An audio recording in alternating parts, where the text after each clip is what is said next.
আপনারা দেখছেন Dhaka Beijing express.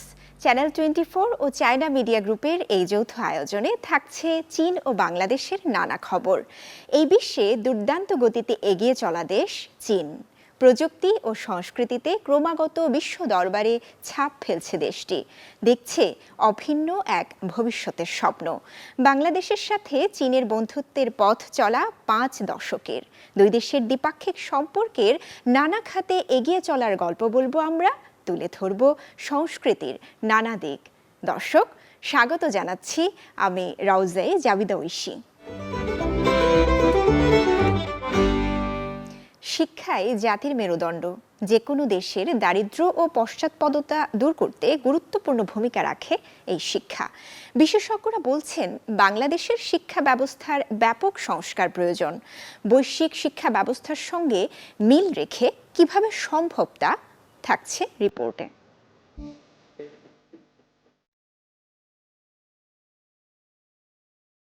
একটি দেশের জনসংখ্যাকে রূপান্তর করতে হবে মানব সম্পদে। প্রয়োজন শিক্ষা, যে জ্ঞান একজন মানুষকে পরিপূর্ণ করে তোলে নৈতিকতা আর মূল্যবোধে।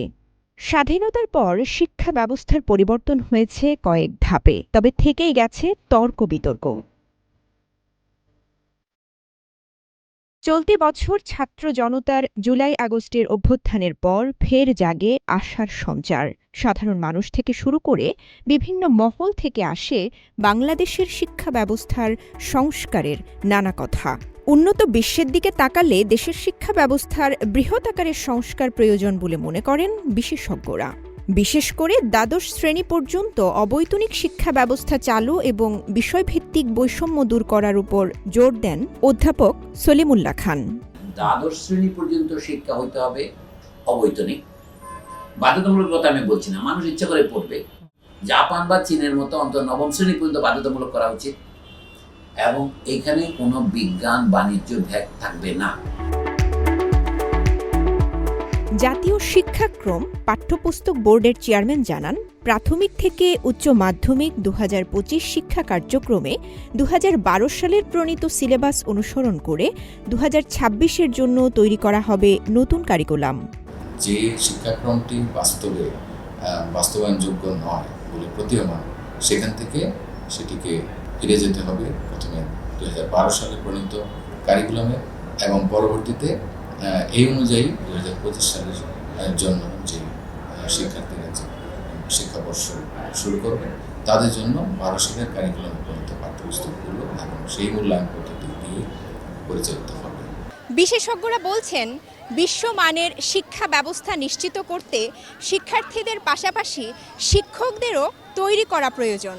গুরুত্ব দেওয়া প্রয়োজন আর্থসামাজিক এবং দক্ষতা উন্নয়নে। শিক্ষার্থীদের তৈরি করতে শিক্ষকদের পুনর্গঠন সবচেয়ে বেশি জরুরি বলে মনে করেন বিশ্লেষকরা। এজন্য শিক্ষকদের প্রশিক্ষণ এবং জীবন মান উন্নয়নে পরিবর্তন প্রয়োজন বলে মনে করেন তারা। এমনকি বোর্ড সার্টিফাইড শিক্ষক নিয়োগ পরীক্ষা বৈষম্য বিরোধী হওয়া উচিত বলেও মনে করেন অধ্যাপক সলিমুল্লাহ খান।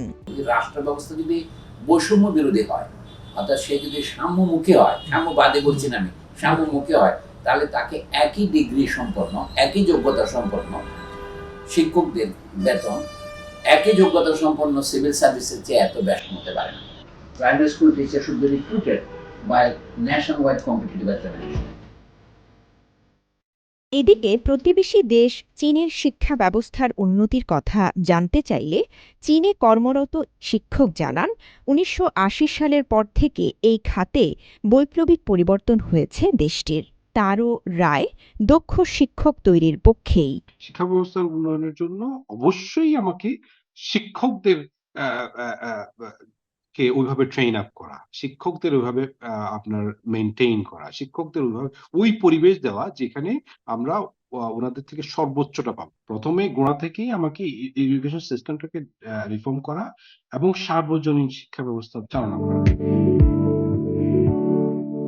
সম্প্রতি চীনের শিক্ষা মন্ত্রণালয় প্রকাশিত এক গবেষণা প্রতিবেদন বলছে ১৯৫০ সাল থেকে মূলত চীনে নিরক্ষরতার বিরুদ্ধে লড়াই শুরু হয়, যা পরবর্তীতে দেশটির শিক্ষার চিত্রপট পাল্টে দেয়। গত ৭৫ বছরে দেশটির শিক্ষা ব্যবস্থায় এসেছে আমূল পরিবর্তন, অথচ একসময় ৫৪ কোটি জনসংখ্যার ৮০% ছিল নিরক্ষর। সাম্প্রতিক বছরগুলোতে দেশটির শিক্ষার মান উন্নয়নে সবচেয়ে বেশি গুরুত্ব দেওয়া হয়। এরই অংশ হিসেবে ২০১৯ সালে চালু করা হয় চীনের শিক্ষার আধুনিকীকরণ ২০৩৫ উদ্যোগটি। লক্ষ্য চীনকে বৈশ্বিক শিক্ষার পাওয়ার হাউস হিসেবে তৈরি করা। সংশ্লিষ্টরা বলছেন, চীনের আদলে বাংলাদেশের শিক্ষা ব্যবস্থায়ও বড় ধরনের বদল আনা সম্ভব, তবে সেক্ষেত্রে প্রয়োজন রাষ্ট্রের মহাপরিকল্পনা এবং শিক্ষা খাতে মোট জাতীয় উৎপাদনের কমপক্ষে ৬% ব্যয় নির্ধারণ। রওজে জাবিদা ঐশী, সিএমজি বাংলা, ঢাকা। বিশ্বের দক্ষিণের দেশগুলোর ঐক্য বাড়াতে রাশিয়ার কাজানে হয়ে গেল ১৬তম ব্রিক্স সম্মেলন। নতুন সদস্যদের নিয়ে এটাই প্রথম সম্মেলন। এতে সদস্য দেশগুলোর মধ্যে উদীয়মান বাজার প্রতিষ্ঠা এবং বৈশ্বিক স্থিতিশীলতায় ভূমিকা রাখবে বলে মনে করেন বিশেষজ্ঞরা।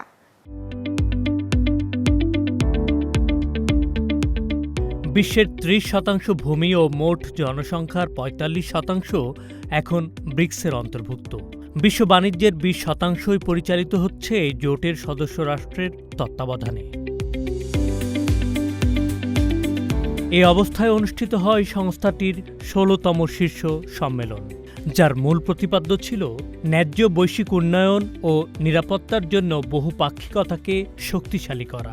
আয়োজক দেশ রাশিয়া হলেও এবারের সহযোগী ভূমিকা পালন করেছে বেইজিং।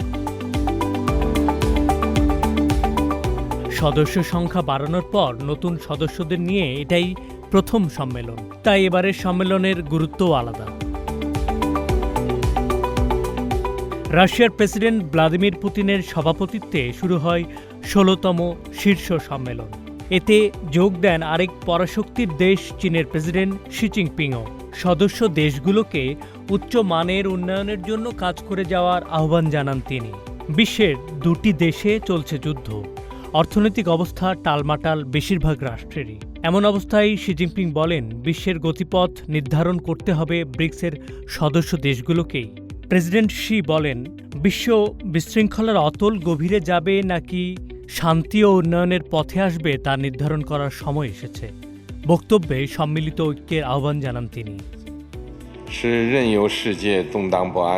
পরিস্থিতি যতই টালমাটাল হবে, আমাদের দৃঢ়ভাবে সামনে দাঁড়াতে হবে, দৃঢ়তা প্রদর্শন করতে হবে, অনুকরণীয় হয়ে ওঠার সাহস প্রদর্শন করতে হবে, যেন সম্প্রসারিত ব্রিক্স উচ্চমানের উন্নয়নের নতুন অধ্যায় রচনা করতে পারে। সম্মেলনের সাইডলাইনে একাধিক বৈঠকে অংশ নেন প্রেসিডেন্ট শি। রাশিয়ার প্রেসিডেন্ট ভ্লাদিমির পুতিনের সঙ্গেও চলে তার দীর্ঘ আলোচনা। দুদেশের মধ্যে গভীর বন্ধুত্বের প্রশংসা করে শি বলেন, বর্তমান বিশ্ব অভূতপূর্ব পরিবর্তনের মধ্যে দিয়ে যাচ্ছে, তবে এই অবস্থাতেও চীন রুশ মৈত্রীর সম্পর্ক অপরিবর্তিত আছে এবং থাকবে। স্বল্পোন্নত দেশ হিসেবে বাংলাদেশকে শতভাগ পণ্য রপ্তানির সুবিধা দিয়েছে চীন। এই সম্ভাবনা কাজে লাগাতে প্রয়োজন চাহিদার ভিত্তিতে পণ্য উৎপাদন। বিশ্লেষকরা বলছেন, সুবিধা কাজে লাগানো গেলে চীনে বছরে $1.5 থেকে $2 বিলিয়ন পণ্য রপ্তানি সম্ভব। বিস্তারিত জানাচ্ছেন শুভ আনোয়ার। বাংলাদেশে মোট আমদানির 25% আসে চীন থেকে। দেশের সবচেয়ে বড় বাণিজ্যিক অংশীদারও চীন।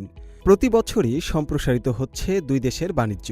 জনসংখ্যার দিক থেকে বিশাল সম্ভাবনাময় বাজার চীনের সঙ্গে গেল বছর বাণিজ্য ঘাটতিও কমেছে 16%। বাংলাদেশ চীন সম্পর্ক জোরদারে শক্তিশালী ভূমিকা রাখছে দ্বিপক্ষীয় বাণিজ্য ও বিনিয়োগ। গেল এক দশকেরও বেশি সময়ে প্রায় 3 গুণ বৃদ্ধি পেয়েছে দ্বিপক্ষীয় বাণিজ্য।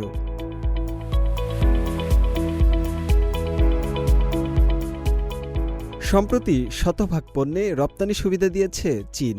1975 সালের 1 ডিসেম্বর বাংলাদেশ ও চীনের মধ্যে স্থাপিত হয় কূটনৈতিক সম্পর্ক। চলতি বছরের ওই দিনেই শতভাগ পণ্যে শুল্ক বাণিজ্য সুবিধা চালু করতে যাচ্ছে চীন।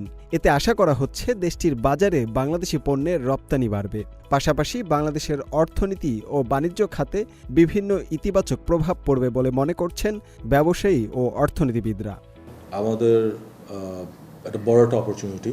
নাম্বার ওয়ান হলো যে যখনই ডিউটি ফ্রি অ্যাক্সেস চলে আসে, এখানে কিন্তু অনেক প্লে করা যায়। প্রাইভেট সেক্টরের পয়েন্ট অফ ভিউ থেকে ম্যানুফ্যাকচারিং সেক্টরেও অনেক প্লে করা যায়। নতুন avenues of business opens up. যেই সেক্টরগুলোতে চায়নাতে এখন হিউম্যান রিসোর্সের একটা ধরেন কনস্ট্রেন্ট আছে, ওটার advantage we can easily take.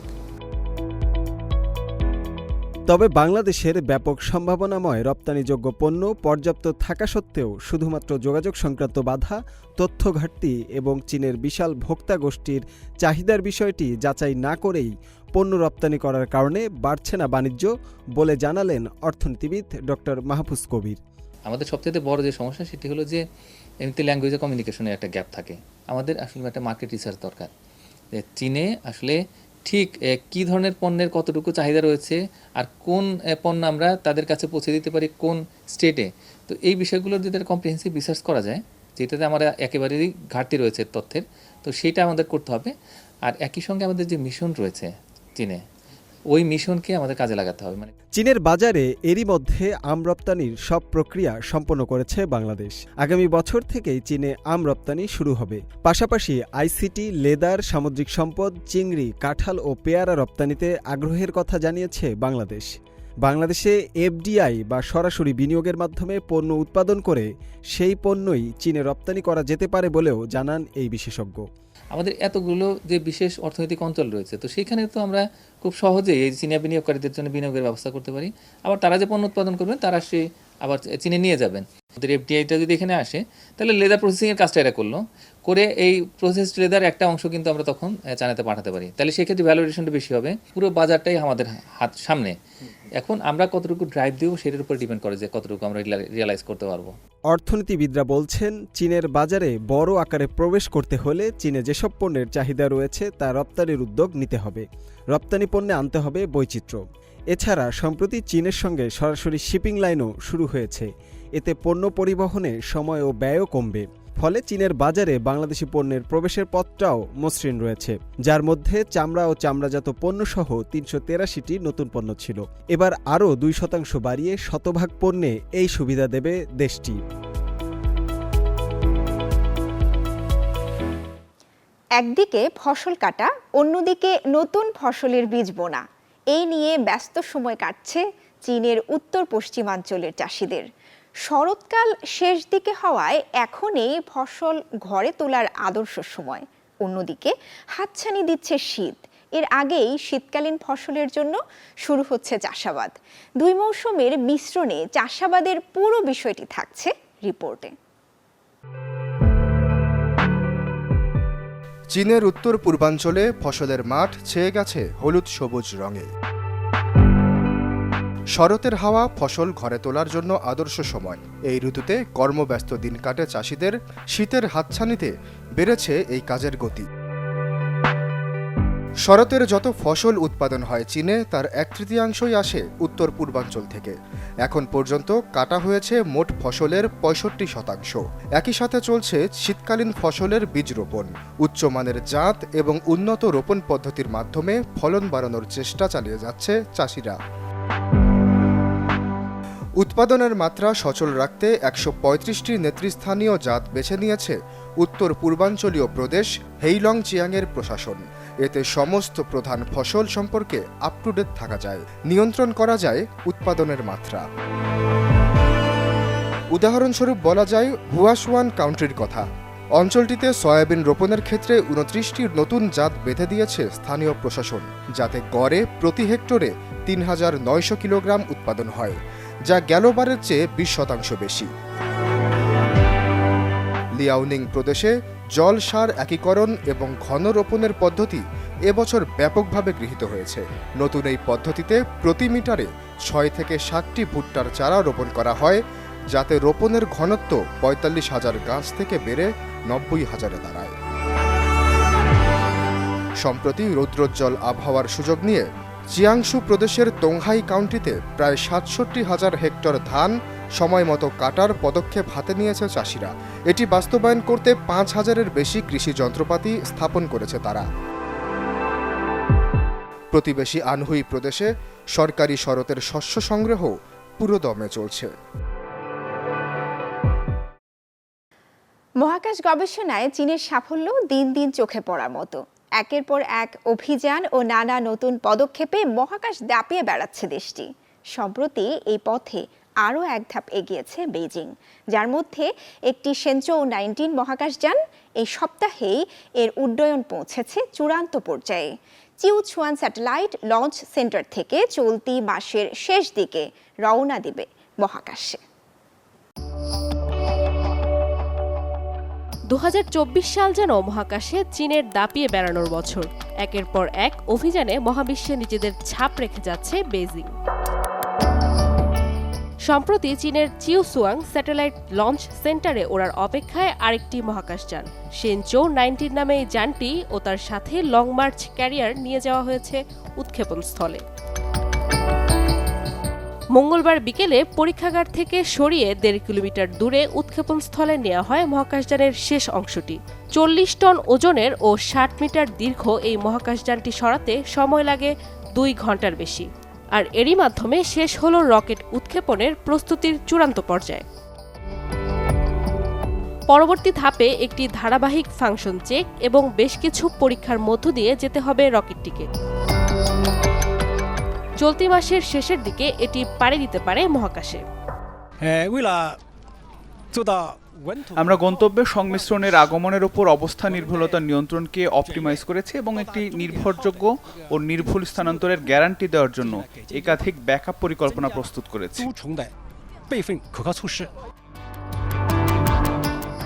এর আগে 3 সদস্যের মহাকাশ থেকে ঘুরে এসেছে শেনচৌ 18। ঢাকা বেইজিং এক্সপ্রেস আজ এ পর্যন্তই। চীন ও বাংলাদেশের দ্বিপাক্ষিক সম্পর্ক এবং নানা ঘটনা প্রবাহ নিয়ে আবার দেখা হবে পরবর্তী পর্বে, একই দিনে একই সময়ে চ্যানেল 24-এ।